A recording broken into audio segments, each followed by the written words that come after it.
د پختون ژغورنې غورځنګ مشر منظور پختون د پرون بریدونو په اړه څه ویلي دي؟ د سلام په وړاندې کولو سره یو ځل بیا درته یو نوی ویډیو ته ښه راغلاست وایمه. منظور پختون وایي نړیوال دې په افغانستان کې د سولې راوستو ته ژمنې عملي کړي. د پختون ژغورنې غورځنګ دوه مشرانو منظور پختون او محسن داوړ په کابل او ننګرهار کې د تېرې ورځې خونړۍ بریدونه غندلي دي. منظور پختون په یو پیغام کې ویلي لسیزې تېرې شوې خو د افغانانو په خاوره کې جګړې ته د پای ټکی کېنښودل شو.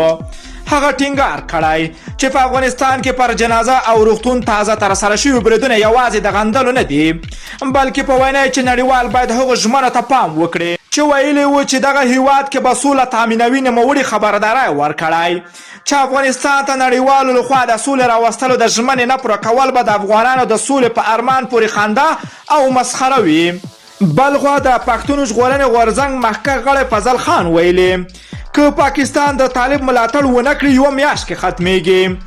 د پختون ژغورنې غورځنګ مخکښ غړی فضل خان ایډیکوټ په خپلو تازه څرګندونو کې ویلي چې د پاکستان ملاتړ پرته طالب اروپا کې په یوه میاشت کې له بیخه له منځه ځي.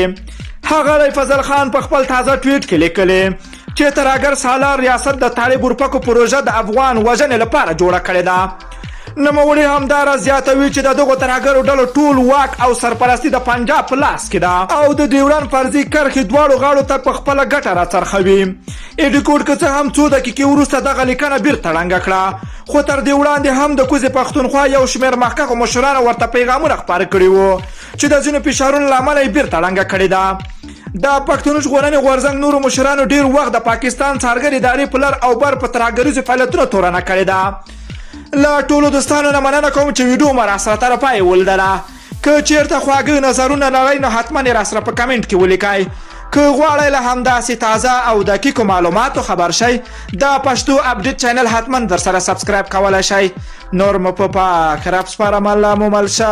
ښه وخت درته غواړم.